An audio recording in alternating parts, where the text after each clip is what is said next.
everyone, it's me, Cameron. I am back with a video. I am looking very pregnant. I am now 29 weeks. It feels great. I entered the third trimester. When I posted my announcement video about the pregnancy, I was just entering trimester 2. It was a weird video to post. It was so amazing though to share with you all, and I received such love and support and joy back from all of you, and I want to thank you for that. Your support and comments really touched me, and it felt amazing to be able to share this with you. So thank you for all of the sweet words you gave me. It really meant a lot to me. I am just gonna post a few words about how I'm feeling and what's going on in the pregnancy, things like that, because I've posted on Instagram on my Blushing Foreigner account. I have a few bump dates, so I have posted a few pictures of how my stomach is looking, and I would have to say the biggest change in how I look has come in the last just 2 weeks alone. From week 27 to 29, I've really gotten a big belly. I mean, it popped and it looks like I swallowed a volleyball or something. I know it's going to become like a basketball. It's going to get bigger, but right now I look down and I'm like, oh my gosh, what is going on here? It's such a wild and cool experience. I started feeling the baby kick around week 21, 22, that was when you get the little flutters. And then 23, 24, you're like, oh no, these are kicks, and it feels just amazing. He's very active. I can feel him quite a lot, especially at night when I lay down. He's just kicking, and usually it takes about 5 seconds from the time Martin puts his hand on my stomach to feel him, and when he can feel a kick. It comes on that strong. And another thing that I think is so funny is we've figured out he kind of responds to music. So as a test, I'm like, let's play him some Dolly Parton, because Dolly Parton is my favorite. So we played him Jolene, because he was being a little quiet one evening and I wanted to feel him kick. So I just got out the iPhone and played Jolene. Took literally like 2 seconds and he was like, boom, and then he did it again. And we just pictured him rocking out to Jolene. It was so cute. I felt really good in the second trimester. I was so relieved to no longer have the nausea that I had all of the first trimester. That was tough, to be honest. I'm not complaining. I was so grateful to be able to feel such nausea in my pregnancy, because it's a good sign. But it was uncomfortable. I think I lost a few pounds in the first trimester, but now I've definitely made up for it. I think I am up about, I don't know, 5 or 6 kilos, which is 12 pounds or so. I think 12 to 15 maybe. I have no idea. I haven't really been obsessing about my weight, but in the second trimester, I've definitely felt good. And so I was able to eat and just kind of do my normal thing. It was a really good, happy time. Now that I'm in the third trimester, I can say I'm a little more uncomfortable. It's kind of harder to sleep at night, and I have to make a little nest of pillows and sleep on my sides and kind of roll around and have a pillow between my legs. And you get creative with how you sleep, because you're supposed to sleep on your sides. You can't sleep on your back any longer. And if I do lay on my back, I feel like I can't breathe. It's something about the baby, the weight of the baby is on like an artery, or it kind of affects your circulation, but I get out of breath and I just don't feel good. So little discomforts like that. I don't mean to complain, but I feel it sometimes. But overall, I think I've had a really good pregnancy. Physically, I felt good and I felt happy for the most part. I've had quite a few ultrascans this entire pregnancy, and week 13, the ultrasound was very good.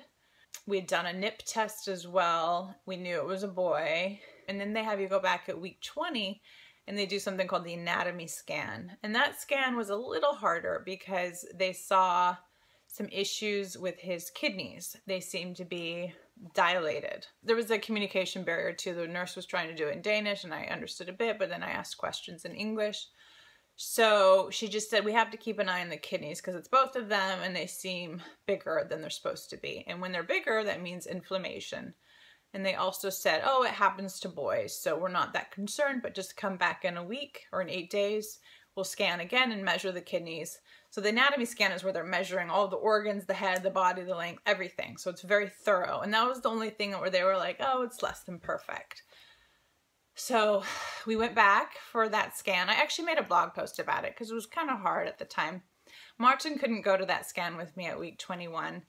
And at that point, the kidneys looked worse. They were not sad. They were just a little more like, you have a couple markers for cystic fibrosis. We also had a marker with what they call a bright bowel. So I had 2 markers for cystic fibrosis, and I was very confused and a little scared, obviously.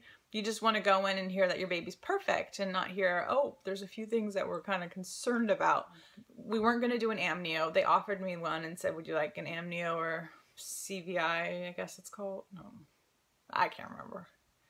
But we weren't going to do that. I said, absolutely not. I'm not going to do anything that could risk this pregnancy. What they wanted to do was just keep an eye on his kidneys, because that was the main thing, where if they're really inflamed, it could be a sign of obstruction in both of them. And if they're obstructed, the kidneys don't grow well, they don't develop, and they could die. And if that's very, very bad, obviously. So they had to keep an eye on that. And I was scared and sad, and Martin wasn't there. He had a work event in Sweden of all days. So I called him and I downplayed my, my concern. I just said, oh, the doctor said this, and it was a really great doctor. She was fantastic. I've gotten such good care at Rikshospitalet, where they are monitoring me. And Martin was just like, what am I doing in Sweden? Why aren't I here with you? And I called my best friend Tanya, and she really helped me out and just talked me down and said, your baby's going to be fine. It's just the way technology is now, where it can pick up so much, and things that 10 years ago were not detected were never really a concern. They wouldn't come to any real problems. So these problems will probably resolve. And so we had another test 3 weeks later. So this is week 24 pregnancy, almost week 25. And there was improvement to his kidneys. So only one of them is now inflamed. The other one is normal size. And that's wonderful. And there didn't seem to be the bright bowel that there was last time. A bright bowel can be basically, it's like too white on the screen. And so they worry about blockages or inflammation. But that no longer seemed to be a problem. So it did resolve itself. So we're feeling very lucky about that. And then we'll have another scan. We had one a few days ago with the maternal fetal medicine doctor at the hospital. And she was just basically checking on his size. She wasn't looking at the organs. And she said, okay, you're going to have a big baby. He is already in like the 95th percentile, I think it was. He's just big. He is the size, at week 29, he was the size of the average baby at almost week 32. So, I mean, I feel great about it. I think that's a really good thing that he is a big baby. But part of me is like, oh my gosh, if he keeps getting bigger and bigger, I could be delivering a baby that's 10 pounds plus. And who knows why? I haven't gained that much weight. I think it's all baby, and I'm so glad he's getting fat and cute. He started putting on fat, I think, pretty early, around like week 25, 26, which is early for a fetus. Yeah, it's gonna be a big one, and I'm very, very happy about that. It's so cute. Yeah, we had a little celebration when I was in California. I don't know if I want to call it a baby shower, but it was a gathering of just family, friends. Some family members from LA flew out for it, which was so touching. My uncle, my aunt, my cousin, some of my cousins who live in San Francisco and the Bay Area drove in, and it was just like a pool party. It was really casual, but beautiful. My sisters did an amazing job. It was at my parents' house. I was a little divided because I know you're not supposed to have like family technically host your baby shower, but it was a no gifts kind of event, just like come celebrate the baby on the way. And it was so, so fun. It was really nice to see people and just share in the joy of this miracle with all these people who've known about the journey and have been there through our struggles and can now be happy for us. So it was a really, really fun evening, and I'm glad I did it. At first I was like, no baby showers. I was freaked out about the thought of it.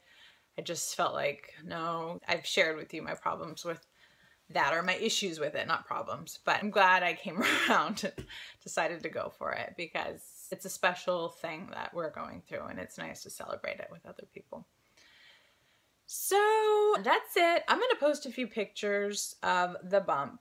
Hopefully I'll find a few. I posted on Instagram, as I said.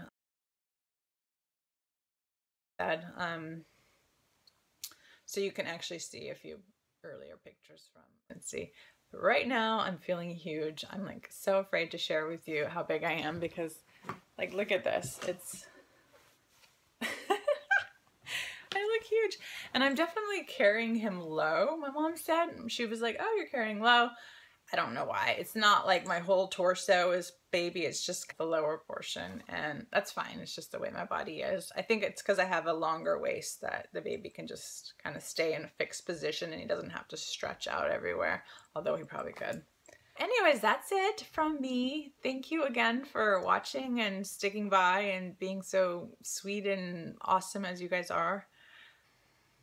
One last thing to mention, and I need to go here in this discussion, in this video.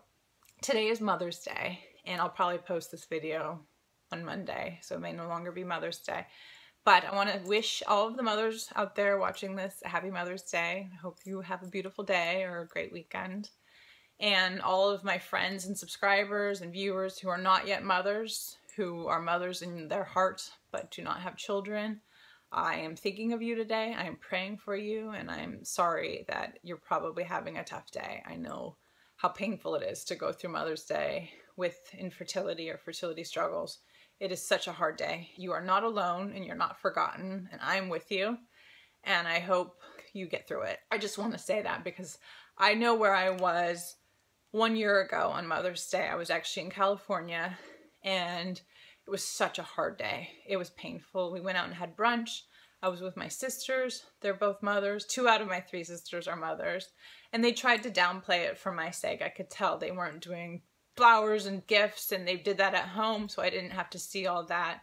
So I tried to make it a day about honoring my mom and my 2 beautiful sisters who are great moms.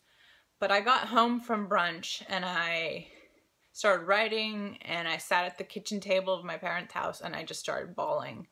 And I just remember all I could think of was that I felt so old and I felt so like left behind. Like all of my friends, all my family were becoming moms, and I was abandoned, and I felt abandoned by God. I felt completely alone in the world, and I just remember saying to my mom, I'm so old. I'm so old. I cannot believe I'm this old, and I don't have children yet. It was a heartbreaking day, and I'm so blessed that 1 year later I'm having a happy day, and I have a baby that will be coming in 11 weeks, and I'm incredibly blessed. So please use me as an example of miracles, that you should keep the hope. If you really want this, I hope you get it. I pray for you.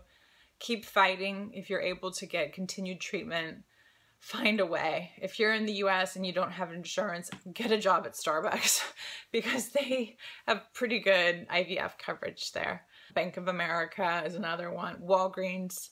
Those were literally job career opportunities I was looking at in the final phases of desperation when we weren't sure if round number 8 of IVF would work. I kept saying, I'm going to go work at Starbucks and I will get insurance coverage and do it in the US, because in Denmark we can pay a lot less for IVF, and we had to save and save, but we managed to pay for it over here. But in the US it's a lot more expensive, and we're looking at $20,000 a round. There's no way I could have afforded 8 rounds at that price, and that's like the average. Some people pay 25 to 30 depending on the clinic and the type of meds you need and all of that. So it's just expensive, and some people don't want to do IVF, and that's okay too. You don't have to do that. You might be spending the money on adoption, or you might be making peace with having a child-free life, and that's okay. That's wonderful as well. So there's all these paths and all these options, and I just wish you happiness and joy and some sort of resolution to your infertility. Last week was actually National Infertility Awareness Week. Yeah, I think it was last week. It's funny that it's actually the week before Mother's Day. I think that's kind of cool that they do it like that.